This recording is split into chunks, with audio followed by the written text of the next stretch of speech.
इस ज्ञान को जितना फैलाओगे आपको उतना ही पुण्य मिलेगा, ये सत्कर मान लेना।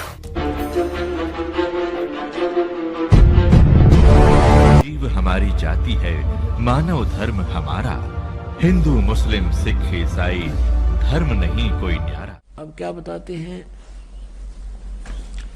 घर त्याग दिया, जंगल में जा बैठा, एक दिन भूखा रह सके है, 2 दिन मुश्किल तो निकाल लेगा, तीसरे दिन फिर कटोरा लेकर गृहस्थी के द्वार पाना पड़ेगा, दिए माई धक्के खा। अब परमात्मा कहते हैं जंगल में रहेगा तो ओले भी पड़ेंगे, ठंड भी पड़ेगी, गर्मी भी लगेगी, तो उसके लिए झोपड़ी भी डाल ले। इन ऋषियों ने घर छोड़ के गए, ये सारी व्यवस्था करनी पड़ी। सर्दी गर्मी से बचने के लिए भी जुगाड़ जोड़ा कि मैं कोई गुफा बनाई है कि तौर फंड करे। और जब सारा कुछ बना घर में है, अपनी भक्ति भी कर, बच्चों नृत्य भी करवा, मार्ग पर लगा सक। मूल उद्देश्य यही जानो, 2 रोटी भगवान ने दे दी है, आप व्यवस्था करेगा तुम्हारी। हम भूल गए माँ के पेट में भी भगवान ने हमें दिया, अब बाहर भी वही देगा। एक समय एक माई के बच्चे ना होते, एक साधु संत वहीं रहा करता था, डेरे में। डेरा था पहले, दूर हुआ करता गांव से। तो उसने कहा माई तुझे संतान हो जाएगी, प्रथम पुत्र जो तुझे हो वो मुझे दे देना। अच्छा महाराज कि पक्का वायदा करना कि जी पक्का करूंगी। उसको जब देना, जब वो थोड़ा नासमझ सा रहे, समझ से पहले मुझे दे देना, पाल पोस देना, 1-2 साल तक, बस ज्यादा नहीं। और तब तक तुझे और संतान हो जाएगी, दूसरा पुत्र, तब मुझे दे देना। ऐसा ही हो गया, वो प्रथम पुत्र उसको दे दिया, साधु को दे दिया, दूसरा पुत्र हो गया, 2 कन्याएं होगी बाद में। अब उस साधु ने किस लिए ये डिमांड करी थी, एक प्रथम पुत्र मुझे दे देना कि बुढ़ापे में यो मेरी सेवा कर देगा, मैं बूढ़ा होऊंगा जब यो बच्चा, और बचपन से इसको ले लूंगा तो घर वाले में मोह बने नहीं, इसने पता नहीं लगे कौन माता पिता दे रहे। तो ऐसी दृष्टिकोण से उसने उस बालक को 14-15 वर्ष तक डेरे से बाहर नहीं आने दिया।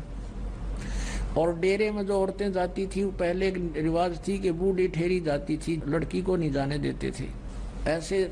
और वो खुद गुरुजी जो थे गांव से भिक्षा मांग कर लाते थे, उस चेले को वहीं अलग ही रखते थे कि इसको कोई संसार की भावनाओं से ना बह जावे, इसमें कोई दोष ना आ जावे, इस दृष्टिकोण से। एक दिन वो बूढ़ा बीमार हो गया, महात्मा जी चालन जोगा रहा को नहीं। तो उसने कहा बेटा जा भिक्षा मांग ला, तेने भूख लाग रही होगी, मुझे तो इतनी भूख है नहीं, तुझे जरूर लग आई होगी। ऐसे करना, इस गली में जाना सामने, और सामने वाली गली में 2 घर छोड़कर तीसरा जो घर है उससे भिक्षा लाना, और नहीं जाना कहीं पर भी। और वो वही घर था उसी के अपनी माता और पिता वाला, इसलिए उसने कहा वहां से जाना कहीं और इसके मन में दोष ना आ जा। वो गुरु की आज्ञा अनुसार सीधा वहीं पहुंच गया। अब उसने भगवा बाणा बना रखा, आटा मांगने के बाद जोड़ी साथ में ले रखी, डंडा लठ ले रखा जैसे, और जाके कहा माई भिक्षा देना। अब उस माता ने, माई ने कहा अपनी बेटी, युवा हो रही थी वह लड़की, 13-14 वर्ष की थी, कि जा बेटी बाबा जी के भोजन गाला। उसने देखा कोई ना कौन है, वो आटा लेकर आई और उस झोली में डालना चाहा। वह छोटी लड़की थी युवा, उसकी सतन जो है दूधी छोटी छोटी थी, कपड़े से बाहर उपोक्सी हुई नजर आती थी। अब उस संत ने कहा, उस भगत ने कहा, उस गुरु के चेले ने, उसको क्या था कि उनके गुरु जी के एक बार फोड़ा हो गया था छाती पे, इसी स्थान पे, और अच्छा बढ़ गया, बाल तोड़ से इतना लंबा, और बहुत पीड़ा हो रही थी। गुरु जी रोया करते थे बैठकर काफी देर तक। दवाई जड़ी बूटी पहले ऐसी थी, वो दवाई भी इसी हुआ करती, दूना दर्द कराया करती, फिर असर कराया करती। तो वो दृश्य उसके सामने घूम गया बालक के, कि गुरुजी बहुत दुखी हुए थे एक छोटे से फोड़े पे। इस बहन को तो 2 हैं और भी जो ज्यादा बड़े हो रहे हैं। उसने कहा, ये बहन आपके ये फोड़े हैं, इनको आश्रम में आ जाना, गुरुजी ठीक कर देंगे, उनके पास दवाई है, आप वहां आ जाना।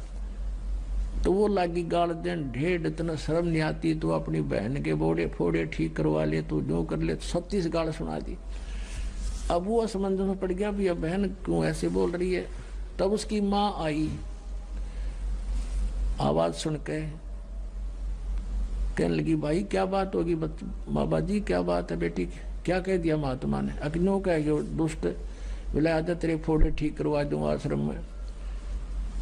तो उसने कहा, माई मेरे गुरुजी के फोड़े हो गए थे, छाती पे था फोड़ा, और उस तो बहुत दुख पाया करते थे। मैं तो वैसे कहा था बहन आपको भी पीड़ा हो रही होगी, वहां जाना। तब उसकी माँ ने कहा, बाबा उस वक्त जानगी कि बोला भगत से, इसने पता कोई ना सारी कहानी का। फिर उसने बताई कि महाराज जी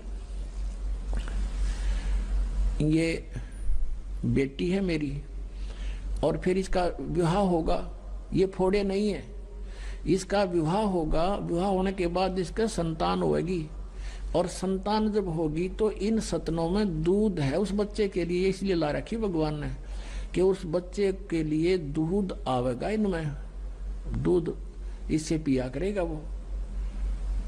फिर उसने महात्मा ने सोचा, पूछा कि माई कब होगा इसका ब्याह बेटी बहन का। कि अभी तो बेटा या बालक है, 1-2 वर्ष में इसका ब्याह करेंगे, और फिर संतान 1-2 वर्ष के बाद संतान भी होगी। अच्छा, तो भगवान को इतनी चिंता है कि उसके गर्भ में बच्चा होगा, बच्चा बाहर आएगा, और फिर वो दूध भगवान इसके सतन में भेज देगा। हाँ ठीक समाई। वो चल पड़ा वहां से, और वो जोड़ी उड़े फेंक आया, वो जो मांगन वाली ले रहा था साथ में, अन्ना भिक्षा लेकर गया, वहीं फेंक कर वापस आ गया। वापस फेंक कर आ गया तो गुरुजी ने पूछा, बेटा क्या बात है, भिक्षा नहीं लाया? अक नहीं गुरुजी, परमात्मा ऐसे ऐसे मैंने कहानी सुनी है भगवान की कि बच्चा बाहर आने से पहले उसके दूध की व्यवस्था कर देता है। हाँ क्या बात होगी? तो फिर गुरुदेव अब हम अपने भोजन की चिंता हम करें तो हमारे जैसा नालायक नहीं, जब हम उसके लिए बैठे यहाँ पर फेंका जोड़ी में तो आप पर देगा भगवान। तो बाबा जी ने सोचा, अच्छा नालायक टकराया, ये मन नहीं भूखा मारेगा और आप भी मरेगा। अब उसको विश्वास नहीं था, उसका बालक था, वह बात दृढ़ होगी क्योंकि पिछले संस्कार भी होते हैं, तो इस तरह की बातें विश्वास होता है। वो बैठ गया किलो जाके, बाबा जी लाचार, वो चल नहीं सके था, उसके मुंह का नहीं देखे, बेटा तू उठा लो जोली ने। अगर नहीं गुरुदेव, और आपकी सारी बात मानूंगा पर ये नहीं मान सकता मैं।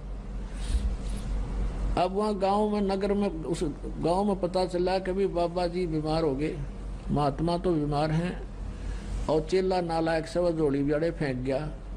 तो प्रत्येक ऐसे बात फैल गई गांव में, तो कई घरों में 10, 15, 20 घरों ने क्या सोचा, रोटी बनाओ फटाफट।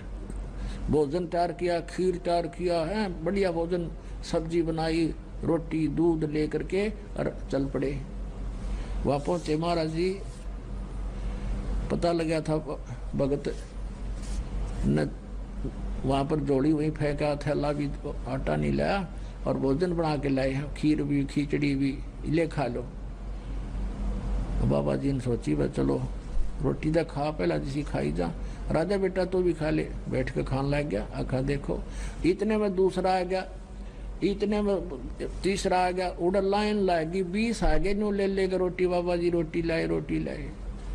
तब उस बाबा जी की आंख खुली रहते रह गए, भैया भगवान जब यहाँ ऐसे दे रहा है, आराम मांगते फिर। जब उसने कहा कि जब भगवान 4 साल पहले एडवांस हमारी व्यवस्था किए हुए है, तो क्या आज नहीं उसको ध्यान है हमारा? तो पुण्यात्माओं, ये उदाहरण है। आप हमारा इतना विश्वास ना बढ़ता, हम केवल कर्म करें, क्योंकि हम इस योग्य हो गए, यहाँ कर सकते हैं, और फिर उस पर विश्वास करें, फिर देखना। अब जैसे कबीर परमात्मा जी थे, यह कथा लंबी है, फिर सुनाएंगे। अपना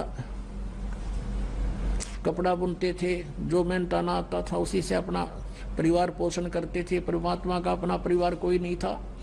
मुंह बोले 2 लड़के थे, जो लड़का और लड़की 2 बालक थे, जिनको मृत जीवित किया था किसी कंडीशन पर, और माता पिता थे वो भी उनका जन्म नहीं था, परमात्मा स्वयं आकर प्रकट हुए थे। नीरू और नीमा ने केवल उनके उठा ले गए थे, बच्चे रूप में परवरिश की लीला हुई थी।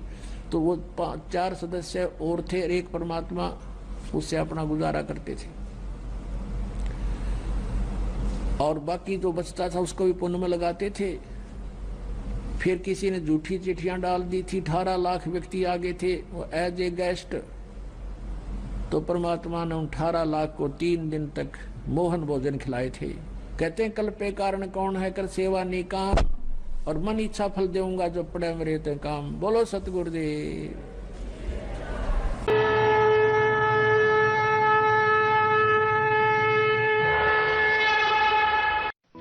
आप सुन रहे थे जगत गुरु तत्वदर्शी संत रामपाल जी महाराज के मंगल प्रवचन।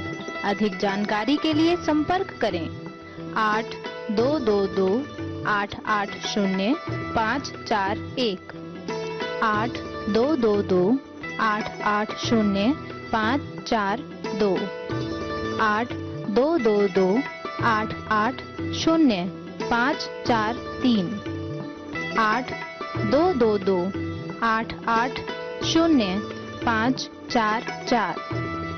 हमारी वेबसाइट है www.jagatgururampalji.org।